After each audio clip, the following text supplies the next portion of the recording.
Welcome to NextFutureToday, hosted by Dan Keldsen. Find more episodes at nextfuturetoday.com, on YouTube, or in your favorite podcast app. This is Season 1, Episode 5, and the topic is all about constraints. Specifically, the theory of constraints, or TOC as it's called.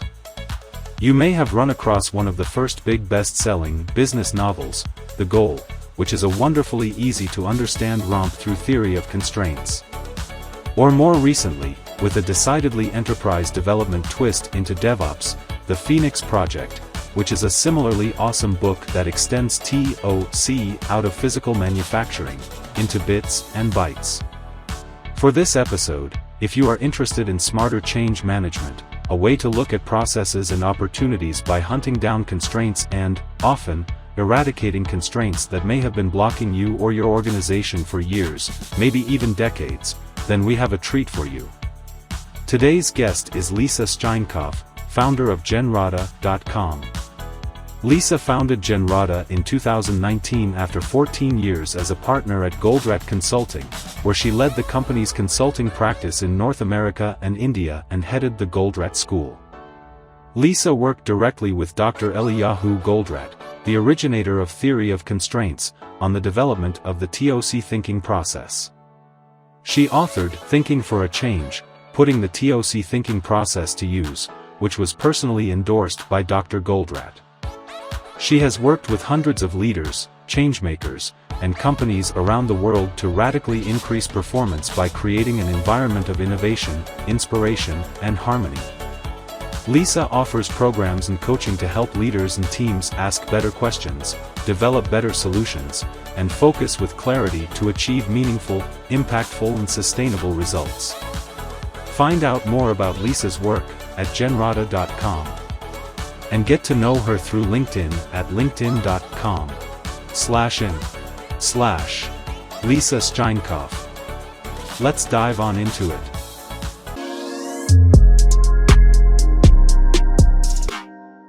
All right, so Lisa, thank you for joining me on Next Future Today. This is a leap forward for me from when I first started podcasting back in 2006, and I got introduced to things like the theory of constraints and lean and trees and all sorts of fun stuff, which I think we'll talk about. I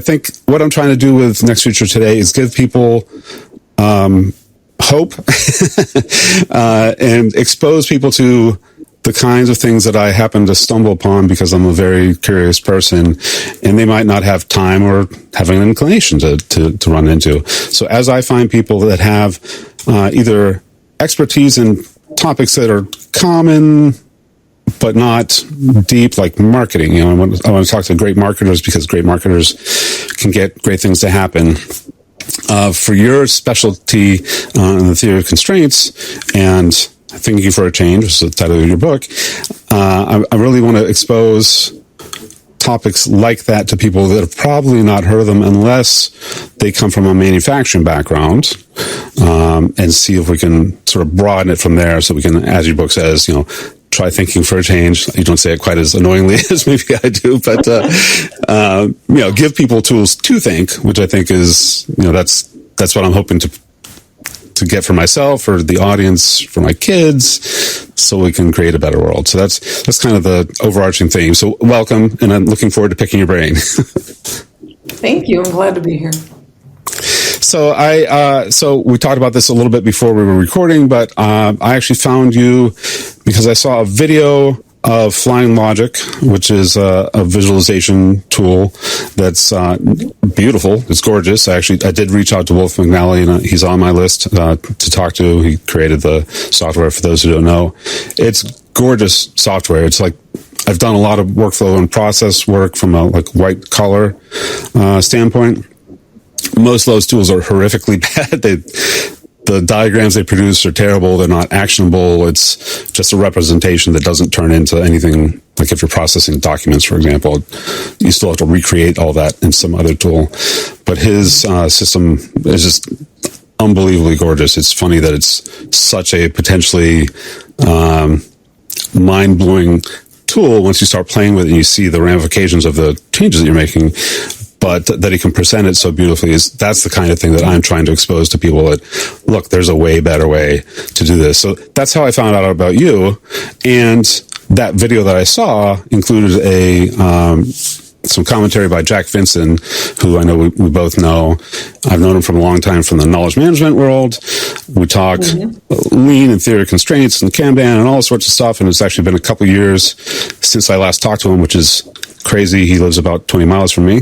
He lives in your neck of the woods. Yeah. So that's how I found you. So for people who don't know, what the heck is theory of constraints? And we'll spin it out from there. Okay, and I can talk just theory of constraints for a long time, so I will boil it down. Yeah, right. Yeah, a teaser. So theory of constraints was actually first introduced to the world by a man who was a physicist turned business guru by the name of Eliyahu Goldratt, and he first introduced us all to theory of constraints in his business novel called The Goal. That's one of the iterations. I've got the copy that I first read was the first revised edition of it, which was the first time that the word constraint actually showed up in the book. No kidding. But basically, it's this: if you think about any organization. Any system, any process, anything that we're trying to do, we've got people coming together trying to do things, right? You start with something and then you end up with something else that hopefully customers are going to buy. Right. The strength of that system is governed by very, very, very few constraints. Probably one, but very, very few anyways. And the analogy we like to use is like a chain. So think about a chain, and there's only one thing that's going to help you make that chain any stronger than it is today, and that's the weakest link. So the key to really understanding what to focus on if you want to move the needle in anything is to get a fix on what is that weakest link. Because only by strengthening it do you make the system stronger. And he illustrated that beautifully for manufacturing in The Goal, although you would be surprised at how many people from outside of manufacturing somehow stumbled into the book and saw themselves in it. Anything from governments to hospitals to fifth grade teachers. And so it's been, I've been around the TOC world since the late 80s, and it's been amazing to see how it's grown. And another way to think about it is if you think about all the problems that we face, all the challenges that you face within your organization, in your day-to-day life and whatever, and you think, oh my God, how many things do we have to fix? If you think about people who are watching, right? Think about if I asked you to list all the stupid policies in your organization, the list would be really, really long. The question, though, becomes, from a TOC, theory of constraints perspective, what's the one that if I focused on fixing that, everything else would get better? Right. So whether it's policy or whether it's a bottleneck in the operation or whether the policies are preventing you from doing the best that you can with the bottleneck, that's in essence what theory of constraints is. Right. And so, and your background, so how did you get into theory of constraints? I was essentially an operations manager at a company here in Phoenix. We were manufacturing wire and cable products. I went to an APIX conference, and Goldratt may have been one of the speakers, but his people were around handing out papers called Cost Accounting, Enemy of Productivity #1, and recommended that and so his book was like a really big thing at the time. So I got recommended by a number of people, you got to read The Goal, you got to read The Goal. So I picked up a copy of The Goal. I picked up this copy of The Goal. And I picked up a copy of The Race, and I read them both, but I read The Goal pretty much on my way home from that conference. I was across the country somewhere, and I was like, Oh my goodness. This man was in the closet in our shop, and now I'm tainted forever. So I proceeded to go to one of his workshops, to a one-day seminar that he was doing in San Diego, and then I got into it a lot. I went to a couple workshops, and one thing led to another. I ended up quitting my job, and so fast forward then a few months after that, I became what was then called a certified associate of the Goldratt Institute, and that was that. It's been quite a journey ever since. Right. So you ate from the tree of knowledge. Absolutely. Yeah. Absolutely. That's funny. So I was very lucky to have Ellie Goldratt as my mentor for 25 years until he died. Yeah. Yeah. That's, it is funny because, there's not a lot of business novels that happened before the goal that were anywhere near the scope of it. There are a lot of, like the 5-Minute Manager and Who Moved My Cheese and things like that, which are, they're good. And I'm all for anything that makes anything accessible and gets more people to be interested. But, the goal, I mean, it's longer than a lot of novels. it's pretty involved, and, a hero's journey, all the kind of stuff that you would look for in trying to paint a picture on that's reality based too. And so I think part of the reason I'm attracted to visualization tools and theory of constraints is I tend to think very abstractly, so I can think about a problem on one level and then pop it up a level, think about it, and like I don't have a manufacturing background, which is ironic because one of my current companies, we manufacture acrylic products like I'm using now to look at you on this interview. And wow, as much as I knew about theory of constraints, which is not anywhere near as much, 1% probably of what you know, there's so much more to know about manufacturing. So at least I had a glimpse of what we had to deal with, but it's, there's so much more to know. So for me, I mean, I love the goal, and I used it a lot when I was doing, office, process consulting. For me, the Phoenix project, because I had spent a lot more time directly working with IT groups. I either had my own development team as a company, or I ran a development team. That was, like every page I was like, God, they definitely are. They're somewhere in this building. Yeah. And I admire storytellers in general who can paint pictures like that are so darn real. And I think that's one of the signs of that gives me hope, is that nothing that you're doing, you're not the first person who's ever done it. So if other people have survived whatever it is that's currently concerning you, there's a body of knowledge out there somewhere that you can probably tap into, boiling down constraints to just a handful of ways to find the darn things.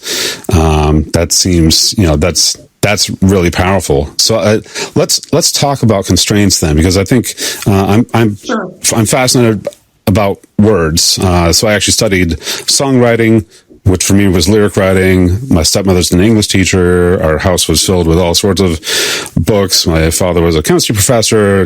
Big words, long words, complicated words. Words have multiple meanings. My family has a whole bunch of punsters in them, which is all about playing with words and meanings, right? So I've asked a couple of other experts this. I think, so Peter Drucker famously said he's not a consultant, he's an insultant, because sometimes you have to shock the system to get people to realize, we can't avoid, if we want to lose weight, first we have to admit that we need to lose weight. So, right. So, or less gently, as, Dr. Goldratt might have said, or Drucker has certainly said, when he was alive. So, do you think that it's potentially it might finally be a positive trait to be a smartass if you're pursuing theory of constraints and actually trying to get really into a problem instead of just brush the surface and bounce off?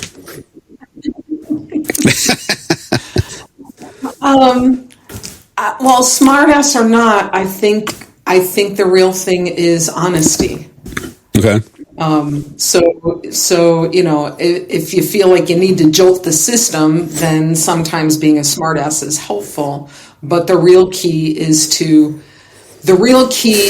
have a real desire to make an improvement to your system. And if you have a real desire, right, if that's the really important thing, then it's far less important for you to be right with an exclamation point Sure. right now about what you believe. Right. So yeah, and whatever that is, right? Right. Yeah. Well, I think, and this gets to, like I sometimes often feel guilty when I'm doing consulting work, which I don't do as much anymore, but when I'm doing that, it's often you're saying the same things potentially that other people who work there and have worked there for years have been saying all along. And it's, it's because you walk in a suit or whatever, or you come with a pedigree, Yep. your version of the same story carries more weight, and yay, it's, things get unstuck. So on the one hand, that's great because probably long needed change has happened. On the other hand, it's sad that it could have happened at any time, probably, if only they had stopped ignoring it. I think that so there's... When I left the company that I was with, at the time that I made the transition to Goldratt, many months later, that same company invited me back to come and do some workshops where, being there, it's like, okay, knocking your head against the wall. And I always say, if I'd have known then what I know today about how to help people make a decision to change, maybe things would have been different. But you're right. It's how to help folks, whether it's the people on the shop floor or whether it's management, learn how to communicate more effectively with each other so that they can leverage the really good ideas and good thinking and identification of real problems that actually does happen. Right.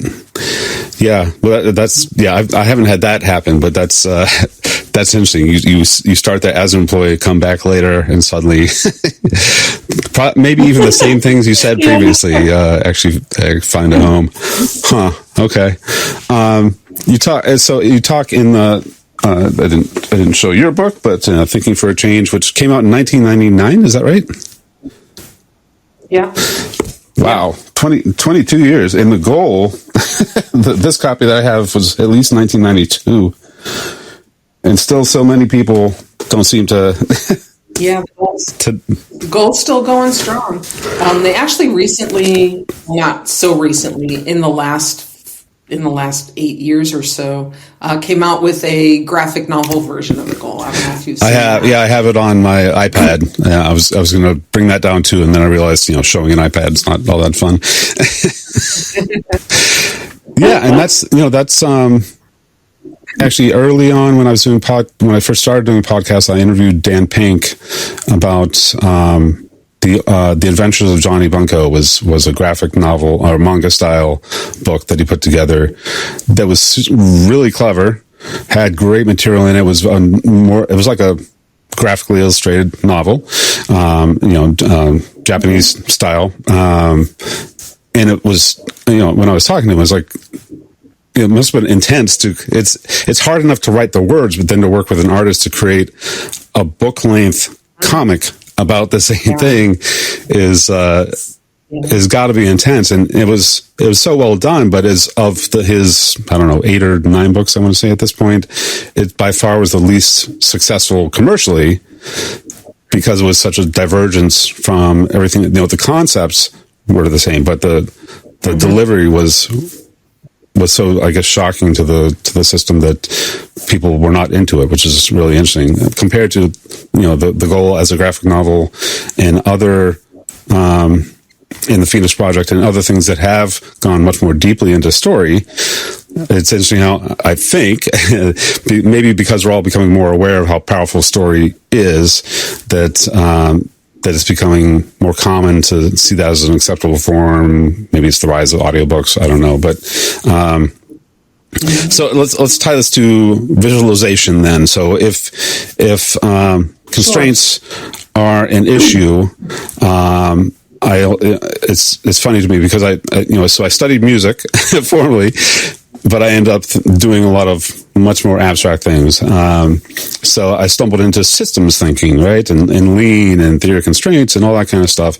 And I guess because it felt kind of natural, but it doesn't seem to, I forget, I need to find where the stat is, but it's only like 3 to 5% theoretically of the world can like naturally thinks in an abstract way like that. So they're not stuck in one box. They can think in some other way.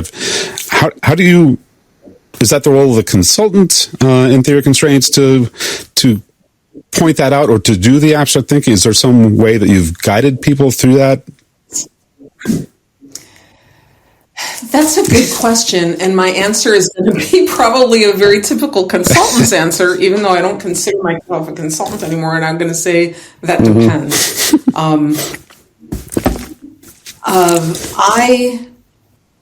It depends on the objective of whatever the initiative is. So if the objective of the initiative is let's just get results as fast as we can, then there's not a real reason to teach people how to think more clearly. Yeah. You just get them to do what you need them to do. Right. And when I first joined Goldratt many, many years ago, consulting wasn't allowed, only teaching. His assumption at the time was when people know, when people understand, they'll do it. He didn't realize at that time how much of a change was really required to many people's thinking in order to really get movement.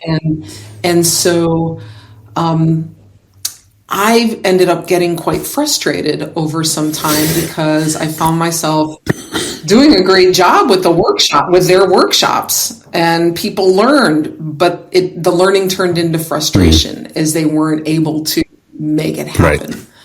Right. And so I did an experiment with a semiconductor company whose one of their fabs was in Albuquerque, and the guy who ran the fab had put some people through a bunch of the training, wanted to get some help. He's like, can you just come help? So we designed, basically for me it was an experiment. For him it was like how to unlock, what he was trying to get done. I worked with him and the person that he had sent through all the training to help her fine tune. At that point, it was her prerequisite trees. So what are the milestones that we need to keep reaching in order to get done what we needed done? And through that, they ended up making incredibly fast progress. They got a lot. I mean, they really did a great job. They were able to delay the building of a new fab by a year, which in those days was huge because the pace at which the technology was advancing. Right. So they saved over $1 billion for, it was phenomenal. And so then fast forward then a few years later, Ellie ended up starting Goldratt Consulting in order to get the leaders and the organizations the help that they needed in order to actually make the changes happen. Now, are they doing the thinking? Are the consultants doing the thinking? Or are the people in the companies doing the thinking? The most successful implementations I've seen are the ones that have a blend of both. Because when it's only the consultant's mind that's working, you're not well enough, and you don't know. None of us know the organization as well as the people who are there. Right. So it really needs to be their solution. And I've gone back. Frankly, I've gone back to my focus these days is on, the old phrase: you're going to give people the fish, you're going to teach them how to fish so they can catch their own and eat forever. I've moved back into that latter role for myself. Yeah. Okay. That's, I think it's, I guess there's a couple books that I keep coming back to. So not purely theory of constraints, but Made to Stick by Dan and Chip Heath, the Heath brothers. I believe that was their first book, massive bestseller. Mm-hmm. So if information by itself was enough to get people to change, we'd all be changed into whatever we want to be. So you can't launch a message like there's something in your book that it's like the communication. I want to say CTR, communication tree. Oh yeah, wow, that was we called it at the time the communication current. There you go. Tree, the CCR. Yeah. So it's and you mentioned in that section. So it's not. You can communications department. So I've spent a lot of time in enterprises that are not tied to manufacturing at all. So generically, communications department blast out information to employees, probably too often. It's probably too long, probably not targeted at all. And it bounces off and it gets, deleted the moment. Maybe filters are set up to remove that in the first place, so you never bother seeing this garbage. So Made to Stick, you need to find hooks into people's minds so that, if you're educating them, they remember it so they can then apply it, which gets to, actually you have to, if you're going to learn, you should be applying it and doing lots of, in the case of, if you follow along with your book, you'll end up creating tons and tons of maps and trees of all sorts. And that's the way to penetrate past the normal defenses, because everybody's like, I'm already overwhelmed.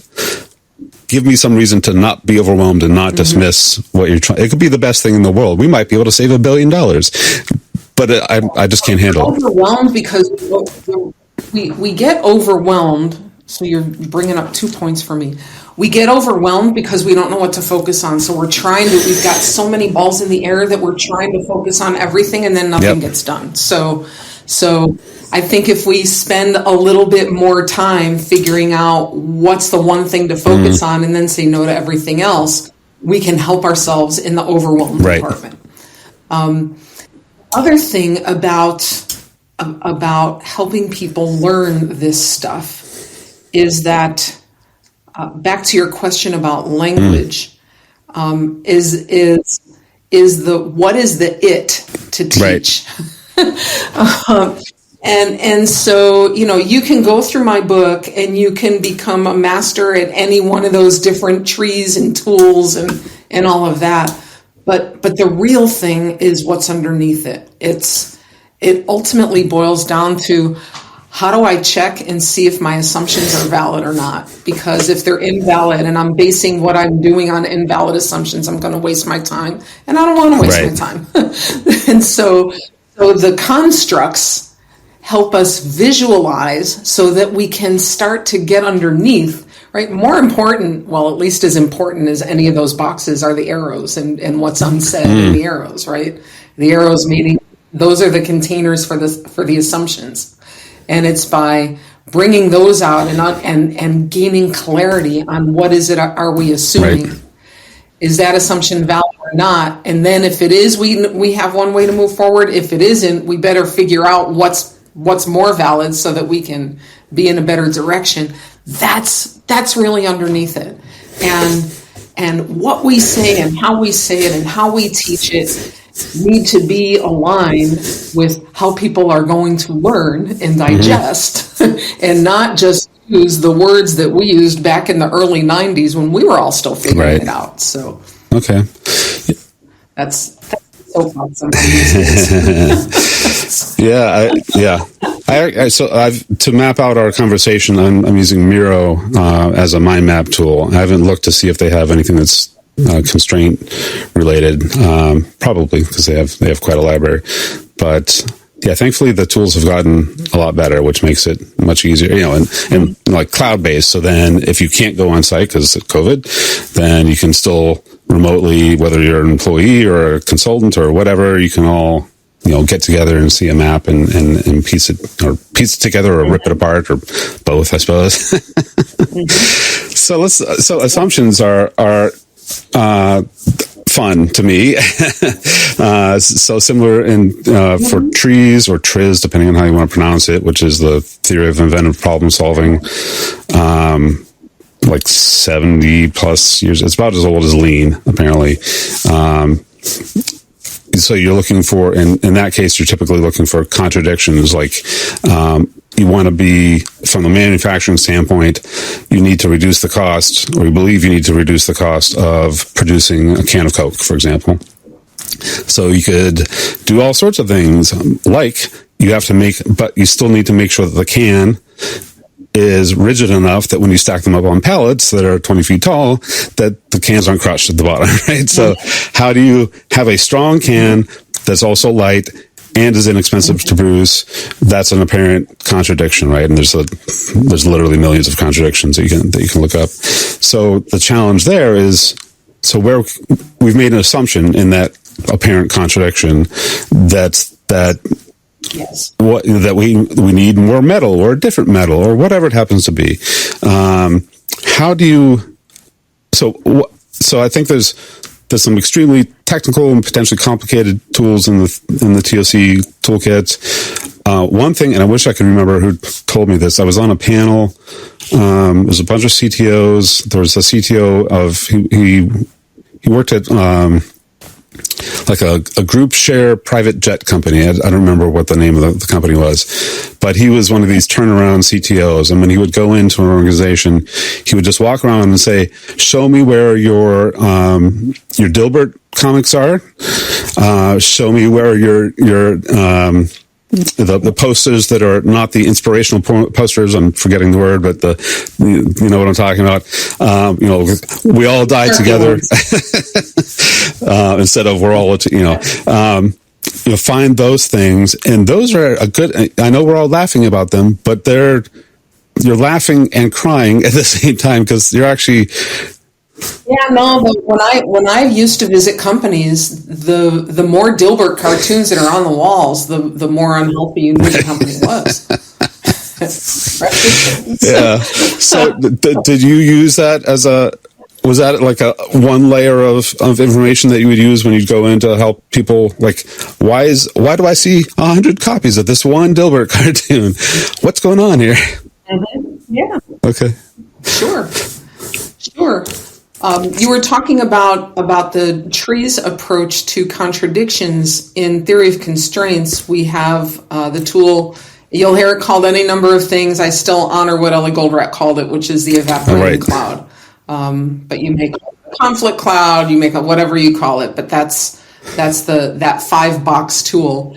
And that is specifically there to identify what's the contradiction that we, meaning the system or subsystem, desires in reality that just can't be, and what are the needs that each of those contradicting sides are trying to satisfy, and then what's the common goal, and then that gives you a way to focus your attention on what assumptions to uncover so that you can eliminate the conflict and still satify the needs. Yeah, I think so I remember that your anecdote about trying to rename the evaporating cloud. It's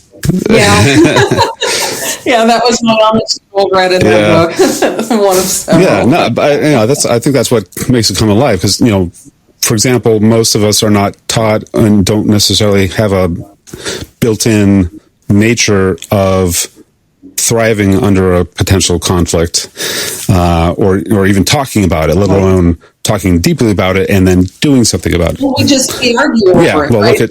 We argue over it, and we'll give in to the more powerful side, or we'll give in to the side that's screaming the loudest, or we'll try to find some kind of compromise where everybody's losing something and the needs still aren't met.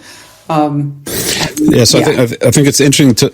Yeah, think about the number of organizations that reorganize every few years, right? They go from centralization to decentralization. Centralization every 5 years, they're flipping back and forth. They haven't solved the real underlying conflict.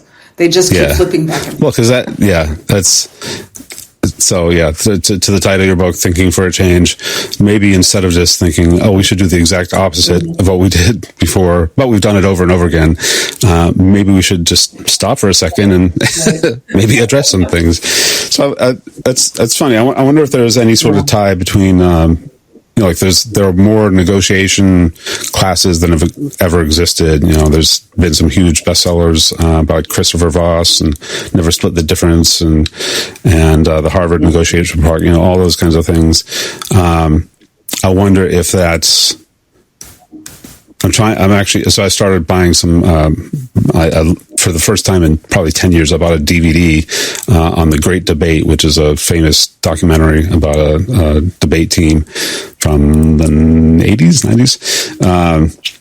But it seems like such an overlooked area. It's a skill that we could all use more of, negotiating a house, negotiating a raise, price with a customer, some sort of disagreement with your spouse or significant other or kids, and you have some examples of that too in your book.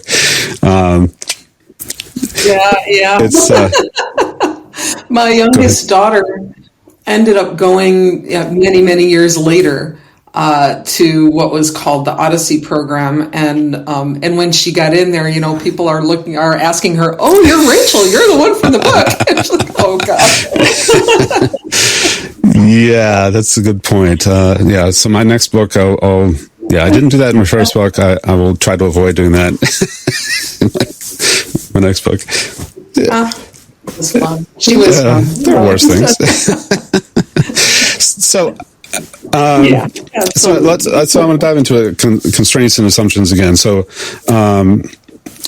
I won't name the folks because, to be honest, I don't remember their names, but there have been a number of people I've been following on Twitter, again, in the subset of the universe of Twitter that's not just people screaming at each other. There's some people who apparently have been saying for years, but are certainly saying it in the last year or two, that lean and the whole just-in-time sort of metaphor for manufacturing may kill us because, if you're only producing on demand and that has to ripple through the chain, what happens when the entire world gets constrained in that way? And how do we get out of it? And I'm curious if you've seen, because you've been at this for a long time, there's been the march to progress to even get people to see that there's benefits to that. What's happened in the last 2 years that did it accelerate some further changes that maybe were needed, or blow people's minds and they haven't figured out what to do yet? That's a good question. I think that we run into a danger of flipping to the other side of the conflict, right? So, oh my goodness, we had this massive storm of storms, right? We had pandemic, we had the thing go on in Panama, we had, I won't bring politics into it, but we did have, the whole U.S.-China, trade like dramatically slowing down with tariffs and all that stuff. So all these things happen in a very, very short span of time. The blips we're seeing right now in supply chain were very predictable, a year ago, not forever. But the answer, I don't think, is now let's go back and everybody needs to carry, massive piles of inventory to protect against this type of event ever again. Because there are benefits. The real key, and now I'll go to Goldratt's concepts of flow more than the the focus on constraint side of the house, but the focus on flow, which is very much aligned with the goals of Toyota Production System, is really the real key is not stacking up inventory everywhere, but figuring out how to continuously and dramatically reduce the lead times.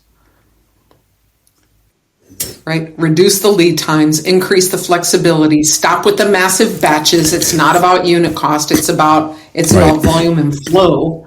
And now the shorter we can make the lead times, the less need we can create for great big batches, then the better flow we can have. And then you don't need to have piles and piles of inventory everywhere to protect against what the world is experiencing today. Strategic buffers, definitely. Figure out the kinds of things that if we run out of this, oh my God, we come to a grinding halt. Like medical supplies. I mean, that to me, that was that we don't have toys to give kids for Christmas. Okay, that's all right. I'm sorry, we can, but when you see, what we contended with hospitals not having the PPE that they needed, that's something. Yeah. Right? Well, and that's, so it's funny. I think, there's lots of, these days everybody thinks they're an armchair quarterback expert, about an hour after something rises up on Twitter or Facebook or, pick your evil. And I think people are much more aware of supply chain issues. It's easy to blame lean. Yeah, it's easy to blame lean. But you take a look at another question. We're in the mass resignation right now. So lean is not killing that. Maybe the way that we approach lean that starts treating people badly and paying them as little as we possibly can, and those kind of things. How can we begin to again tap into the great brains and the beautiful hearts that most people have. I like that phrase. That's is that did you just come up with that now, or is that something that you've used before? Okay, we're gonna have to transcribe that and make some T-shirts out of that or something. Yeah, that's and so I live in Massachusetts, and the Lean Enterprise Institute is around here. I've been a fan of Lean. I did. It's funny how. I guess it's very easy to be tempted to only. Well, I don't guess. I know that it's very easy to be tempted by short-term thinking, right? There's high turnover in executive positions and, middle level management and all sorts of things. So you're measured typically on only short-term impacts. But, for me, maybe it's just because it's baked into me. I've always thought, I personally want to get the best out of people, not just the most out of people, and they should have lives, among other things. I don't assume that because I care about my business that they care as much about it, because why should they?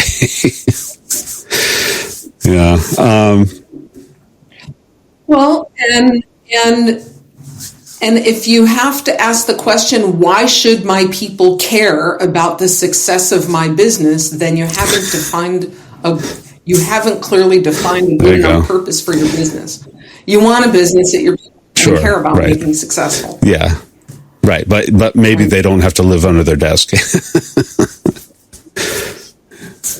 For sure. I think, so the Great Resignation is interesting. I think that's, personally, I kind of think that's missing the point, because I think it's more like the Great Migration, where there's, rather than everybody, there's been a trend to people becoming entrepreneurs and smaller, many more smaller businesses. And then, maybe not explicitly, but taking sort of a Toyota ecosystem approach, where you have a whole bunch of interrelated players where everybody's trying to win, but it doesn't have to all be owned by Toyota, because there's some problems there. So I think it's like the Great Resignation. It's I guess if it bleeds, it leads in news or pseudo news, then that's a very headline worthy sort of phrase, right? But it doesn't really get to the heart of it, which is people are leaving because they're not being treated well. There's I feel bad for restaurant owners and restaurant employees and grocery stores and, people that have to potentially commute an hour and a half or something to get to something, that may be dangerous to get to. Like the subway system was a ghost town in Boston for a year.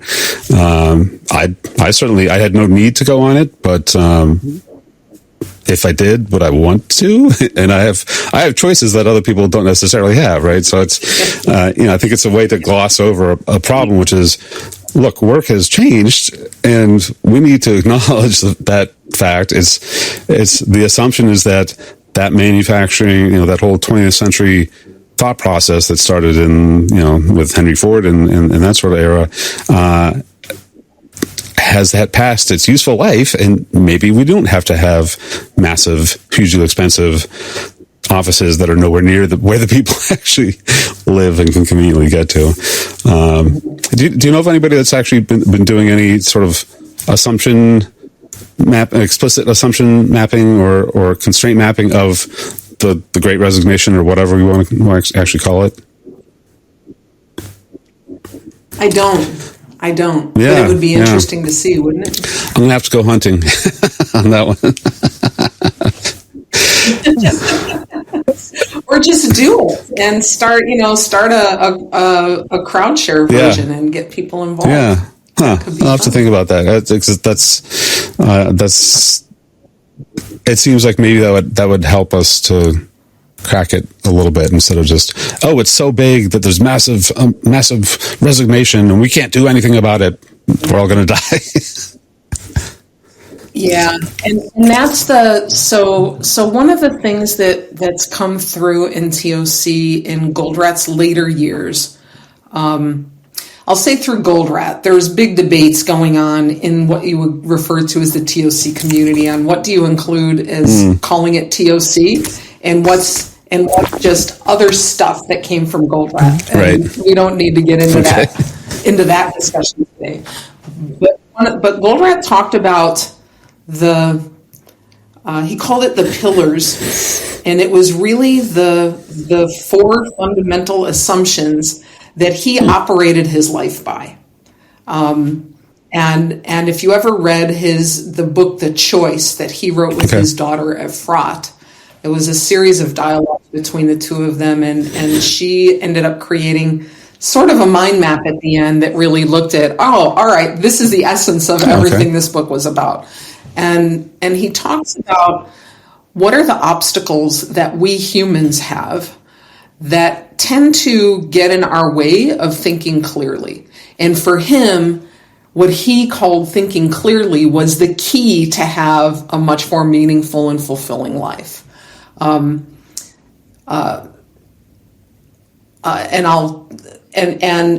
what he said was that in order to have a really meaningful and fulfilling life, you need to set yourself up with 3 conditions to have on an ongoing basis.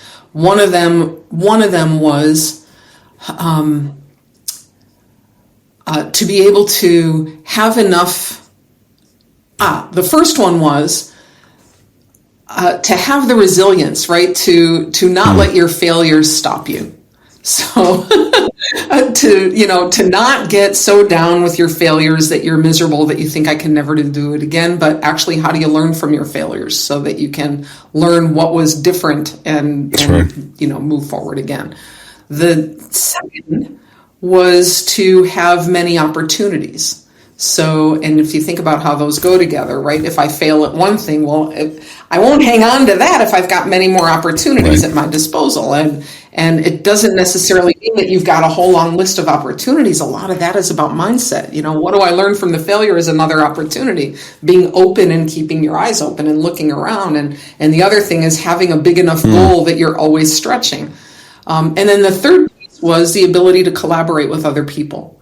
So if you have a big enough goal, and you keep going, and you have some failures, you have some successes, you have many opportunities, but you need other people to collaborate with you in order to achieve something significant. So in order to hit those 3 conditions on an ongoing basis, he said the key to those 3 is thinking clearly. There's 4 obstacles to thinking clearly. The first one is our tendency to make things much more complex than they are. And this is where the essence of the theory of constraints comes in. There's one thing that's blocking us. There's not a ton. There's not, oh my God, so many problems we have to solve. There's one. There's not every single thing on the shop floor is a bottleneck. There's one. And find that, right? So it's really much more, any system, no matter how complex it is much more inherently simple to find a solution for, to take it to its next level of performance if we understand how things are connected to each other and we can find the constraint. So his shorthand phrase for that is instead of thinking about everything as being so complex that I can't do anything about it, get yourself the mindset that says, I just need to find the inherent simplicity within, and I have the key. The second one is our tendency to believe that conflicts are inevitable, not just conflicts, but unsolvable conflicts. So we live with them. And what we were talking about before, right? We never find the solution that eliminates the conflict. We go to one side or another, or we find a compromise that doesn't get anybody what they really need. So instead of just believing that conflicts are inevitable, and inevitable to the degree that many can't be solved, strap on a different mindset that says every single conflict can be removed. I may not have been able to figure it out yet, but as long as I have that belief, I can keep moving myself forward and finding a good solution that will evaporate the conflict, so to speak. So the first one's inherent simplicity. The second one is every conflict can be removed. The third one is about blame and our tendency to, well, now that went wrong. Now, all right, it's your fault. It's the employee's fault. It's the government's fault. It's Russia's fault. It's their fault. It's whatever fault. We spend more time trying to figure out who to point the finger at, but blaming doesn't solve anything. All blaming does is offload responsibility in your mind for a solution to somebody else. Problem doesn't get solved. Progress doesn't get made. So with that, came up with a dual, right? The mindset we need to turn on instead of jumping immediately to blame is to remember two things. One is, generally speaking, people are good underneath. We don't know what trauma they've been through. We don't know anything. Now, there may be, the moment I say that, people always come back to me, well, there are bad people in the world. There are evil, right? Your father-in-law, Lisa, was a prisoner in Auschwitz. Hitler was evil. Yeah, okay. But from a practical perspective, if what I want to do is keep making things better, I'd rather go with the first assumption that people are generally good and we can always find a win-win solution, than worrying all the time and thinking first that they must be evil and there must be somebody to blame. So people are good. There's always win-win solution replaces our tendency, is the mindset we want to overcome our tendency to blame. And then the fourth one is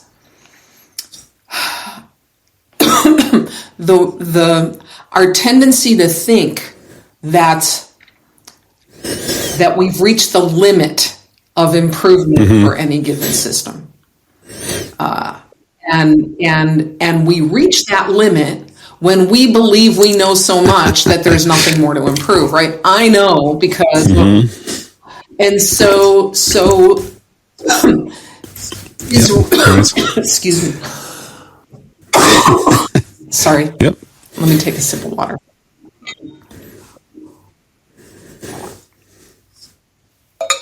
So the fourth one is about our tendency to think that there's no more improvement left, when really, if we just think every situation has the potential to be significantly improved, like not incremental. The more we think incremental, the more we keep ourselves in the same box.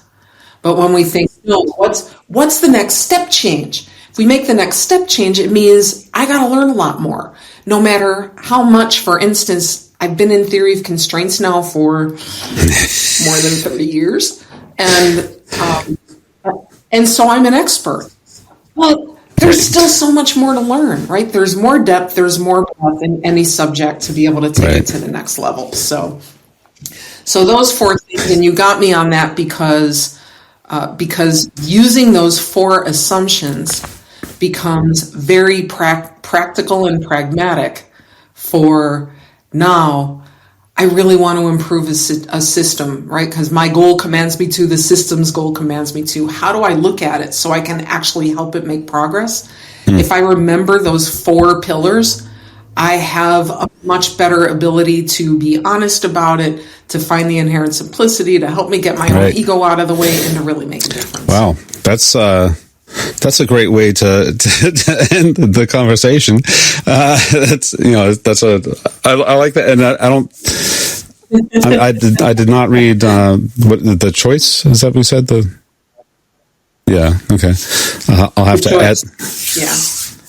Yeah, it was the second to last book that Goldratt wrote, and it was different than any of the others. It wasn't a novel. It was a series of dialogues that he had, and accompanied by some articles. So you see business stuff, you see personal stuff, and you see sort of Goldratt's philosophy of life all through the book. Yeah, that sounds fascinating. It's funny because it's. Yeah. You worked side by side with him for a long time, and I had never had the pleasure of experiencing anything that he did in person. But it's funny. It's interesting to hear how thoughtful and kind he is or was as a man, and then see some of the fiery speeches. And also the most demanding teacher you ever would have. So you started our conversation by talking about, getting in somebody's face to force them to see reality. That was also part of his approach. So he had an incredibly big heart, but he was also fierce when it came to teaching. Yeah, I appreciated. Yeah, it's funny. I think there's potentially a line there where it gets too uncomfortable. Potentially, it depends. I guess it depends on the intention. I have one of my favorite professors from Berkeley.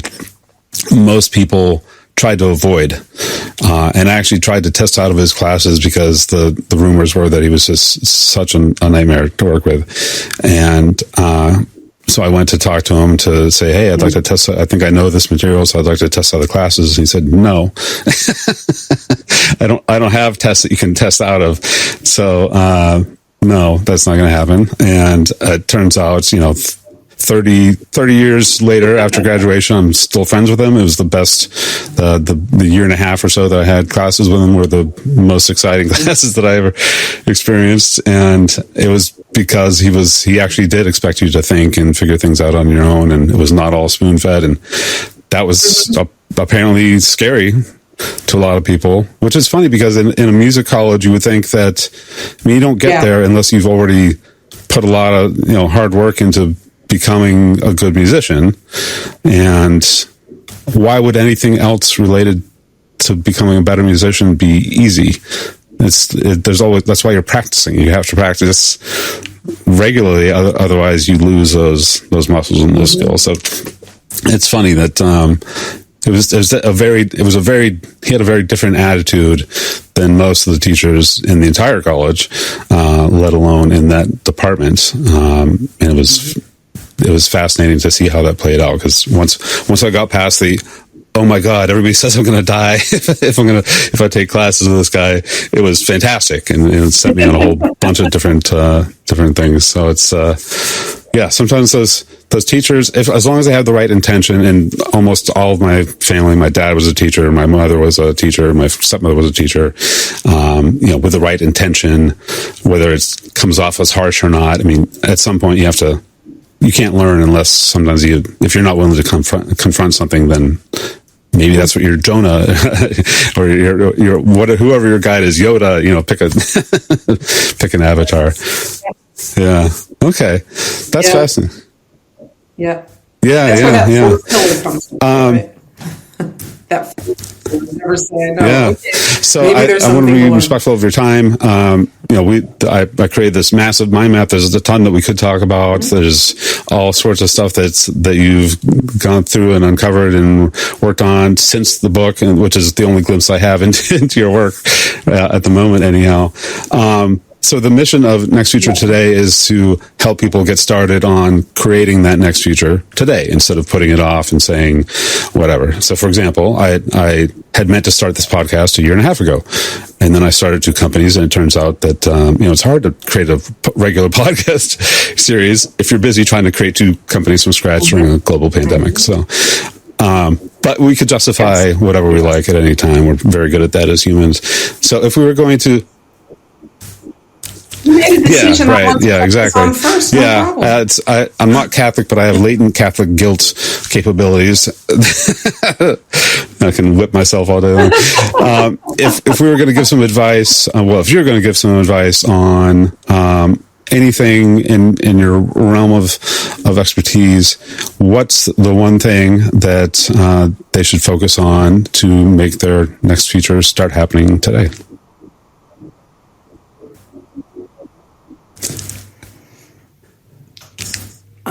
Clarify your purpose and set a big goal, and then do everything you can to focus on your path to reaching. Make sure the goal's big enough that the journey's worth it. That's why it needs to be connected to purpose. This is for people as well as companies, by the way. Make sure it's purpose centered, and purpose is always about what we're doing for those external to us, and make a goal that's purpose centric, and make the goal big enough that the journey will be worth it. Then you can identify what's the real constraint. What's the one thing that's holding me back? Again, whether you're an individual or a company, that's the place. So you start. focus on the one thing, and then you focus on the one thing that's preventing you from achieving the first one thing. Yeah. Yes. Okay. Great. Exactly. I love it. Thank you for sharing that. That on the last 10 minutes or so. That was an unexpected direction to go in, but that's why we have these conversations. I want to. The reason why I first started interviewing authors, especially, is they tend to be better prepared because you don't produce a book without a lot of work, even if it was 22 years ago. But it's really to ask those questions that I might have scribbled in the margins. I started reaching out to authors and specifically, or anybody with expertise that I thought was interesting, to ask the questions that probably other people had, and have a conversation. If I'm going to do that, instead of just having it privately, why not produce that so that other people have a chance to learn? Because it took me a long time to understand the idea of standing on the shoulders of giants. Leverage. Do not try to reinvent everything. There's lots of situations that you can just learn from. Yes. Hopefully both the good/best practices and the worst practices you can learn to avoid before you experience them yourself. So I think that's, the stories that you told have been lovely, and a nice rounding out of my understanding from your Thinking for a Change book. So thank you for your time today and your expertise.